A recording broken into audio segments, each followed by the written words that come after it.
restricción del crecimiento intrauterino. En definición, la restricción del crecimiento intrauterino es la incapacidad del feto para alcanzar su potencial genético de crecimiento que vaya de acuerdo a las condiciones de la gestación y del entorno. En pocas palabras, lo que quiere decir es que el feto no es del tamaño que debería tener. La etiología de la restricción del crecimiento intrauterino se puede dividir en tres, que son factores maternos, factores fetales y factores placentarios. Aquellos factores que nos pueden originar alguna restricción del crecimiento intrauterino, de manera general, es alguna malformación congénita o alguna infección que tome el feto. Entonces podemos encontrar que son las cromosomopatías, genopatías, embarazos múltiples, anemia y como ya lo mencioné, las infecciones y una malformación congénita. Y ahora los factores placentarios que nos pueden originar una restricción del crecimiento son la placenta previa, algún infarto en la placenta, vasculitis, arteria umbilical única, que la placenta esté circunvalada, algún tumor en la misma placenta o angiogénesis aberrante. En general es alguna alteración que exista en la placenta, por obvias razones, ya que la placenta es un filtro entre los nutrientes de la madre hacia el feto, y por obvias razones, si hay alguna alteración en la misma, va a haber alguna alteración en los nutrientes que va a recibir el feto. Esto es uno de los orígenes más comunes para la restricción del crecimiento intrauterino.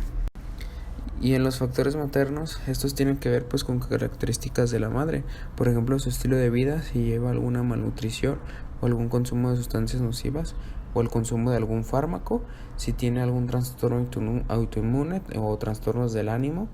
Y aquí algo importante son los trastornos hipertensivos, por ejemplo la preeclampsia, ya que tiene una alta relación la preeclampsia y la restricción del crecimiento intrauterino, es uno de los orígenes más comunes para alrededor de un 10% de casos totales de restricción se deben a una preeclampsia en la madre.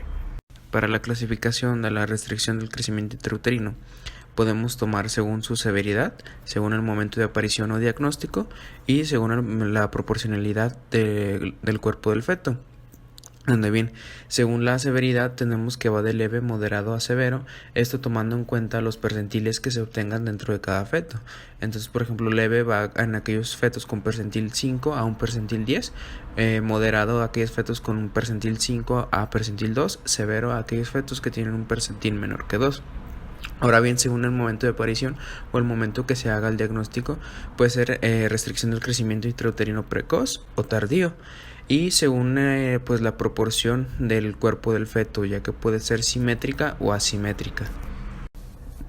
Para el diagnóstico se deben de conocer dos variables. La primera es el peso estimado y la segunda es la edad gestacional.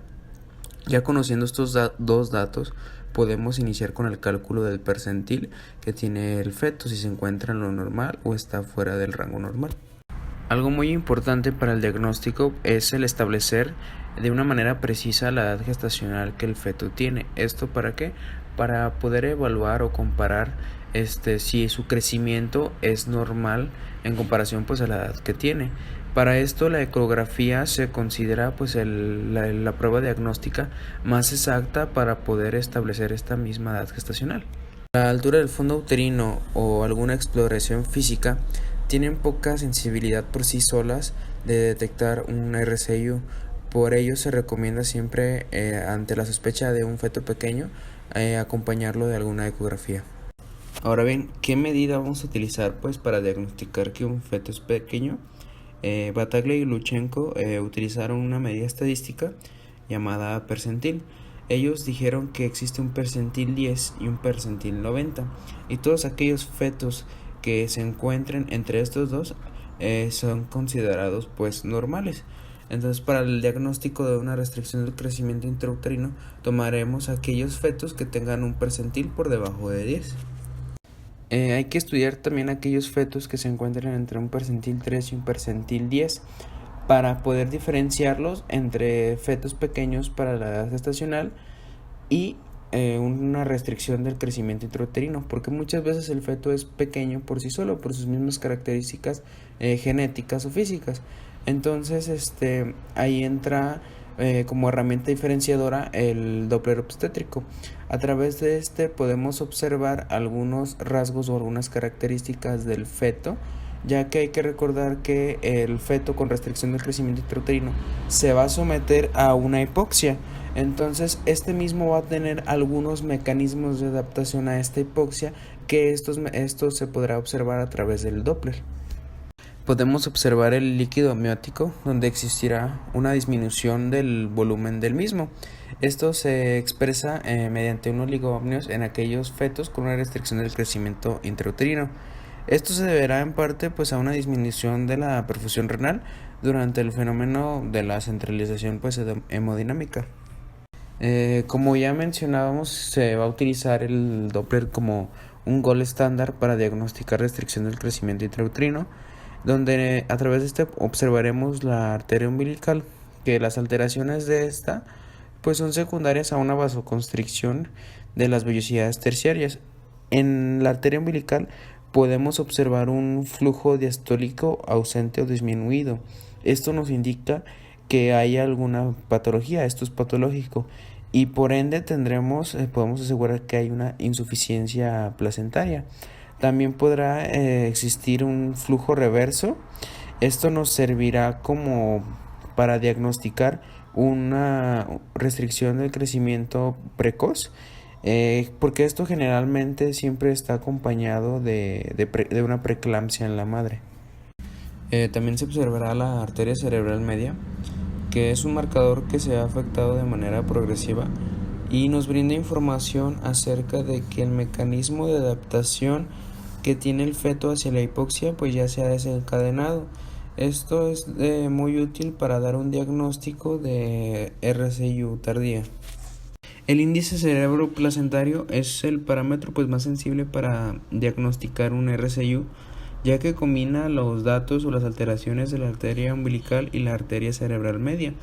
Esto va a detectar los cambios que éstas tienen cuando no han salido de los límites de normalidad. Aquí tenemos un diagrama de cómo es el diagnóstico de un RCIU. Primeramente tenemos una paciente ya con su diagnóstico de embarazo, y hay que determinar la edad gestacional de una manera precisa a través de una ecografía. Esto en el primer trimestre se realiza la medición de la longitud craneocauda. Llevamos un control prenatal y la medición de la altura del fondo uterino. Analizamos todos los datos obtenidos, y si los datos están dentro de lo normal, se continúa con un control prenatal. Si hay datos anormales o que no corresponden con la edad gestacional, se realiza un ultrasonido obstétrico, alguna fetometría y peso fetal estimado. Aquí es donde entraremos al cálculo del percentil del feto, donde si el percentil es mayor a 10, se continúa con un control prenatal, pero si el percentil es menor a 10, es cuando entra nuestro gol estándar para diagnosticar un RCIU, que es el Doppler. En el Doppler observaremos la arteria umbilical. Si los datos obtenidos son normales, tenemos un diagnóstico de feto pequeño para la edad gestacional. Si son anormales o tenemos un flujo diastólico reverso, podemos dar un diagnóstico de restricción del crecimiento intrauterino, y el paso que sigue será clasificarlo y darle el manejo más adecuado de acuerdo al tipo de RCIU. En cuestión a manifestaciones clínicas, vamos a ver que las embarazadas no suelen presentar una sintomatología como tal. Sin embargo, un bebé que tiene restricción del crecimiento intrauterino puede presentar ciertos signos después del nacimiento, como por ejemplo los que son bajo peso al nacer, que presenta hipoglucemia, una temperatura corporal más bajo de lo normal, y un nivel alto de glóbulos rojos. Además va a tener una dificultad para combatir infecciones. Ahora bien, los problemas que va a presentar el neonato relacionados con la restricción del crecimiento intrauterino, vamos a poderlos clasificarlos como inmediatos o secuelas a mediano y largo plazo. En cuestión a problemas inmediatos, podemos tener una asfixia perinatal, aspiración de meconio, hipoglucemia, hipocalcemia, hipotermia, policitemia, trastornos de la coagulación, hemorragia pulmonar y cerebral, disminución de depósitos de grasas y glucógeno, mayor frecuencia de anomalías genéticas y un alto riesgo de muerte súbita del lactante. Ahora las secuelas a mediano y largo plazo pues serían, ¿no?, la aparición de una parálisis cerebral, la presencia de convulsiones, un retardo mental, retraso del aprendizaje, pues ya alguna hipertensión arterial crónica, diabetes y enfermedad coronaria. Para el tratamiento de la restricción del crecimiento intrauterino no hay por el momento alguna medida terapéutica eficaz o algún tratamiento eficaz.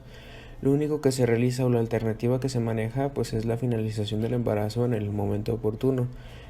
Aquí las intervenciones farmacológicas pues son muy limitadas y no tienen como un gran impacto. Lo único que se hace pues es un esquema de inducción de madurez pulmonar en el momento oportuno por si se requiere la finalización del embarazo. Ahora bien, en aquellos fetos pretérmino se encontrará pues con un dilema. Si finalizar el embarazo, aunque esto conlleve a las consecuencias de un feto prematuro, o prolongar el embarazo y enfrentarnos pues ante una lesión neurológica o algún riesgo de muerte dadas las condiciones de hipoxia que se tienen secundarias a la insuficiencia placentaria. Ahora, para la finalización del embarazo lo dividiremos en 5 tipos. Del tipo 0 al 2 es finalizar el embarazo a las 37 semanas y esto ya es razonable por vía vaginal. Luego nos encontramos con el tipo 3, que es finalizar el embarazo a las 34 semanas. Aquí pues puede ser cesárea. Y el tipo 4, que es finalizar el embarazo antes de las 34 semanas. Y en caso de existir un flujo diastólico reverso, se recomienda no continuar más allá de las 32 semanas. Y por último, el más complicado, tenemos el tipo 5, que es la finalización del embarazo, que va a depender de la edad gestacional. Se puede dividir en si es igual o mayor a 28 semanas o si el feto tiene menos de 28 semanas, donde ya relativamente no sería viable. Claro está que pues lo recomendado es prolongar lo más que se pueda el embarazo. Esto siempre tomando en cuenta que el riesgo no supere al beneficio. Como tratamiento farmacológico, en aquellos casos donde los fetos tengan algún trastorno de crecimiento y existe una posibilidad de que nazcan entre la semana 24 y 34, se brindará un esquema de maduración con esteroides en las semanas ya antes mencionadas. Según la guía de práctica clínica, los esteroides de elección para producir maduración pulmonar pues son la betametasona y la dexametasona. La betametasona se administrará 12 miligramos vía intramuscular por 2 dosis y cada 24 horas, y la dexametasona se administrará 6 miligramos de igual manera por vía intramuscular por 4 dosis y cada 12 horas. Ahora bien, de manera preventiva en poblaciones con factores de riesgo se ha demostrado que el ácido acetilsalicílico a dosis bajas y en edades tempranas del embarazo, de la semana 12 a la 16, puede reducir la incidencia de preeclampsia y por lo tanto la de restricción del crecimiento intrauterino, esto por la relación que tienen ambas. Ahora los diagnósticos NANDA. El primero es riesgo de la alteración de la diada materno-fetal. El segundo es un desequilibrio nutricional con una ingesta inferior a las necesidades. Y el último es proceso de maternidad ineficaz. Todos estos se centran básicamente en factores de etiología materna para la restricción del crecimiento intrauterino y sobre todo pues que tienen relación con el estilo de vida o factores genéticos con la madre, sobre todo con la nutrición de la misma. Y ahora los indicadores NOC que estaremos evaluando pues es el estado nutricional, la ingestión de nutrientes, pues si es la adecuada o no, el estado circulatorio en el que se encuentra la madre, el estado fetal, prenatal, el estado materno antes del parto y el autocontrol de la hipertensión, sobre todo la relación que tiene alguna preeclampsia con el RCIU, y el otro no que estaremos hablando pues es el del crecimiento.